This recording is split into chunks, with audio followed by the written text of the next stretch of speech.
जब जब देश पर कोई विपत्ति आती है तब तब देश के प्रधानमंत्री झोला उठाते हैं और विदेश निकल जाते हैं। फिर वहां भारी मन से विदेश की जनता को संबोधित करते हैं और भारी मन से ही अच्छे अच्छे पोज देकर फोटोज क्लिक करवाते हैं।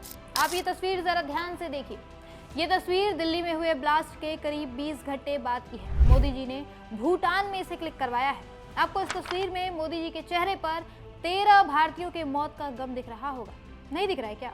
थोड़ा और ध्यान से देखिए, जूम करिए तस्वीर को जरा। फिर आप भी मोदी जी के इस मुस्कुराते और चमकते चेहरे के पीछे का गम महसूस कर पाएंगे।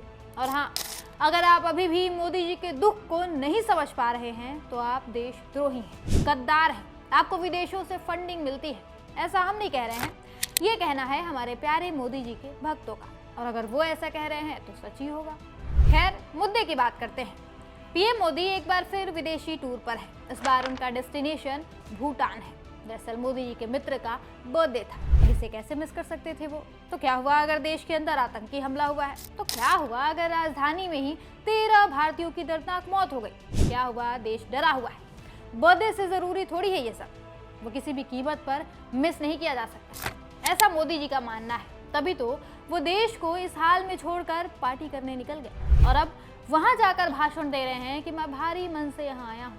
वैसे आपको पता होना चाहिए, बर्थडे के अलावा एक और खास काम है जिसके लिए मोदी जी भूटान गए हैं। अब ये बात तो किसी से छुपी नहीं है कि मोदी जी दोस्ती निभाने में कितने आगे हैं। इसके लिए वो कुछ भी कर सकते हैं। वो भूटान भी दोस्ती के लिए ही गए हैं। दरअसल मोदी जी के परम मित्र अडानी भूटान में एक हाइड्रो इलेक्ट्रिक प्रोजेक्ट शुरू करने वाले हैं। 2 महीने पहले यानी सितंबर में अडानी पावर और भूटान की सरकारी company Druk green power Corp limited के बीच इस पर समझौता भी हो गया है। इस समझौते के मुताबिक अडानी भूटान में 570 मेगावाट की वांगछू हाइड्रो इलेक्ट्रिक प्रोजेक्ट स्थापित करेंगे। इसका निर्माण कार्य 2026 की पहली छमाही तक शुरू हो जाएगा।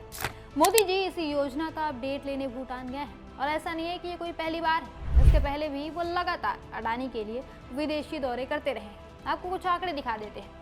जून 2015 में पीएम मोदी ने बांग्लादेश के प्रधानमंत्री से मुलाकात की और इसी साल अगस्त में ही अडानी ने बांग्लादेश को बिजली देने की डील पक्की कर ली। फिर मार्च 2017 में मोदी ने मलेशिया के प्रधानमंत्री से मुलाकात की।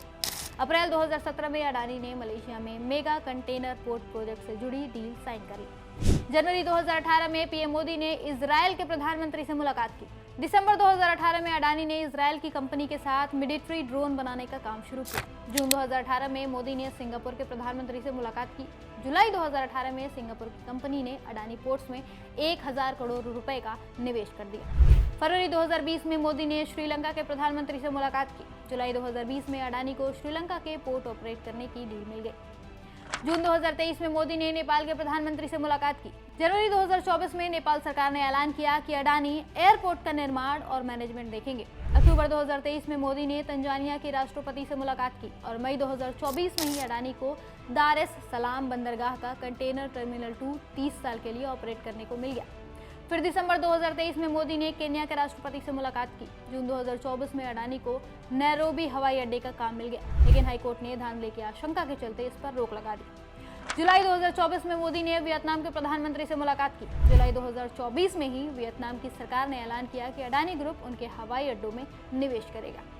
मतलब समझिए आप, मोदी जी के 5 विदेशी दौरों में से 4 दौरे अडानी के लिए होते हैं। पहले काफी समय तक लोगों को ये बात समझ नहीं आई, लेकिन जब केन्या के पूर्व राष्ट्रपति रेला ओडिंगा ने बताया कि मोदी उनसे मिलकर गौतम अडानी और उनके बिजनेस के बारे में बात कर रहे थे, तब जाकर लोगों को पता चला कि आखिर पीएम मोदी बार बार विदेश क्यों जाते हैं।